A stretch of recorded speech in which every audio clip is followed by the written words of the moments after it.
Good afternoon, everybody. It's Ryan Weber and Andrew Peters coming at you from Johnson RV in Sandy, Oregon. We're going to showcase today a Roadtrek Clay. This is a Roadtrek Clay SRT, so we're just a little bit over 19 feet. We are on the Ram chassis. One thing that Roadtrek sets Roadtrek apart from a lot of the other manufacturers, they all come with a factory macerator. And you can see it right there. As some Roadtrek does, it's not an option. It comes on all their RVs. We do have our external shower.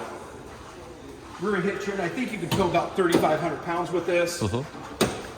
Here's our seat belts, and this is the rear sofa model. They stow the table away right there, which is nice. It's flush against the door. It's not going to rattle. And one thing too is you're always going to know where it is, right? That's true. All right, come on in here. We got our power awning. As we come inside, Andrew's going to show you that nice Ram chassis, big touch screen. Awesome. I know, and I know you guys know what the bathroom looks like, so we're just going to leave that like that. But look at this pantry.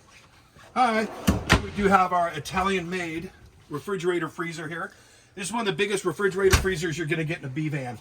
Lots of storage up above, 2-burner cooktop. Here's the power sofa, guys. Lots to offer here. If I'm not available, ask for Andrew Peters. Thanks, guys.